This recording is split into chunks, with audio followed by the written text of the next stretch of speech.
देश को आजाद हुए 75 साल हो गए। देश अब अमृत महोत्सव मना रहा है। एक लंबे संघर्ष के बाद भारत को आजादी मिली। भगत सिंह, आजाद, राजगुरु, सुखदेव, महात्मा गांधी और सुभाष चंद्र बोस जैसे नाम इसके नायक बनकर उभरे और इतिहास के पन्नों में दर्ज हुए। वहीं कुछ नाम गुमनामी के अंधेरे में कहीं खो गए। स्वतंत्रता में उनके योगदान की कहानियां तो दूर, कई लोग उनका नाम तक नहीं जानते हैं। आज देश के एक ऐसे हरफन मौला शहीद की कहानी हम आपको सुनाने जा रहे हैं, जिसने देश की आजादी के लिए महज 19 साल की।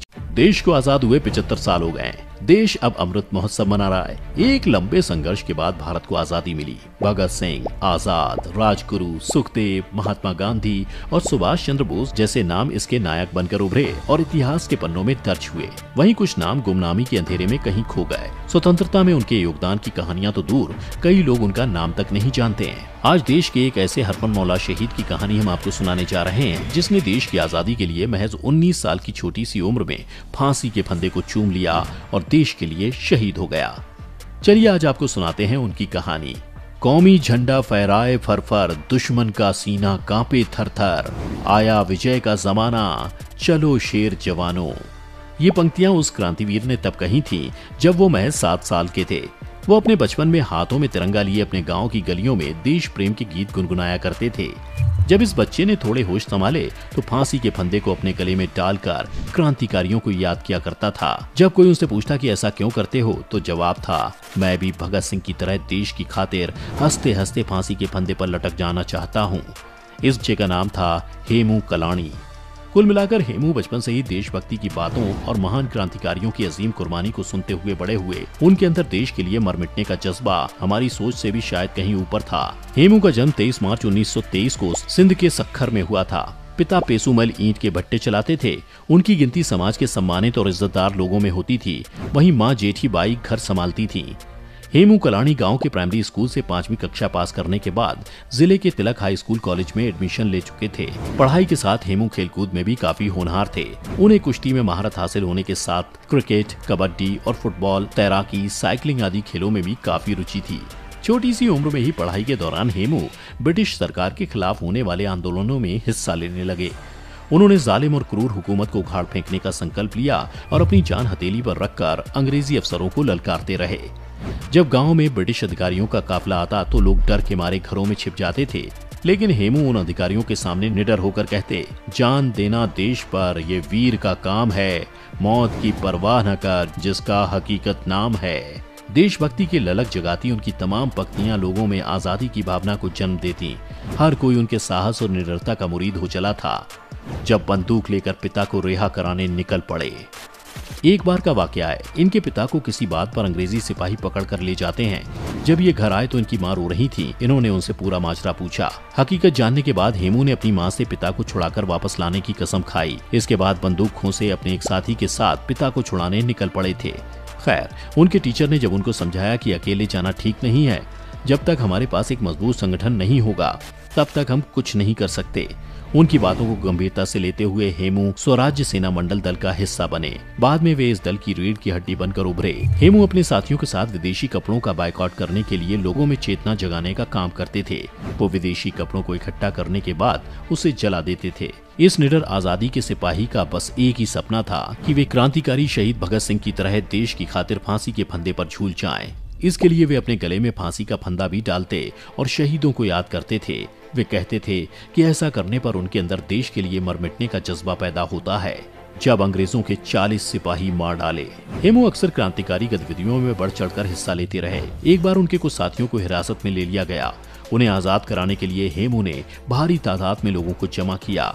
ब्रिटिश हुकूमत के खिलाफ जमकर विरोध प्रदर्शन हुआ, जिसका असर ये हुआ कि एक जन सैलाब क्रांतिकारियों को छुड़ाने के लिए अंग्रेजों के सामने खड़ा हो चुका था।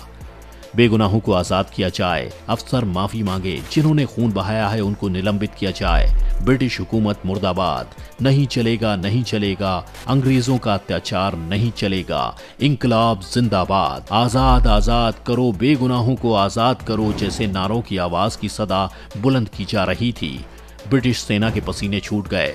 हालात को बेकाबू होता देख अंग्रेजी अफसर ने गोलियां चलाने के आदेश दे दिए। कई बेगुनाह मारे गए। हेमू वहां से निकलने में कामयाब रहे।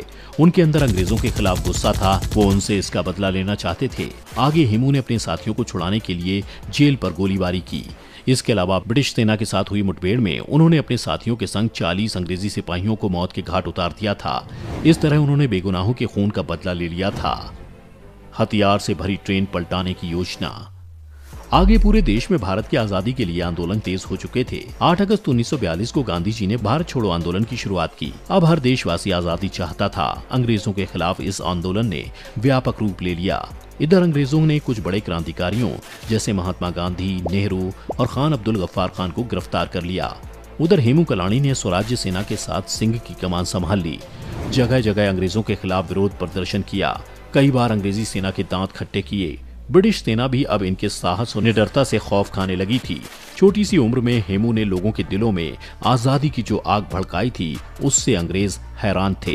हेमू कलानी के गोपनीय सूत्रों से पता चला कि बलूचिस्तान में चल रहे उग्र आंदोलन को कुचलने के लिए 23 अक्टूबर को ब्रिटिश हुकूमत की हथियारों से भरी ट्रेन सिंध के रोहिणी स्टेशन से गुजरेगी। उन्होंने ट्रेन को पटरी से उतारने की एक योजना बनाई, जिसमें उनके साथी नंद और किशन भी शामिल थे।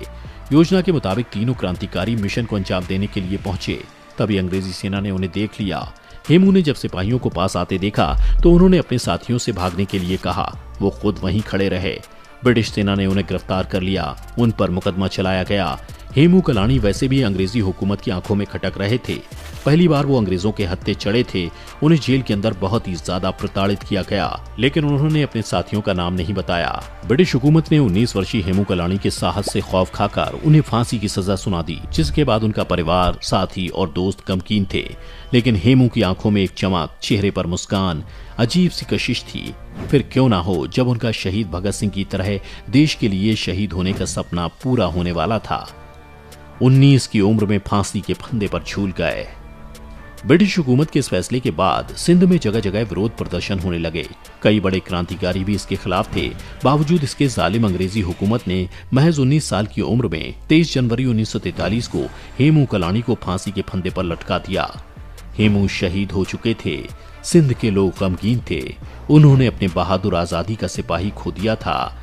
उनके अंतिम संस्कार में भारी तादाद में लोगों का हुजूम उमड़ा था और आज भी लोग सिंध के भगत सिंह के नाम पर उन्हें याद करते हैं।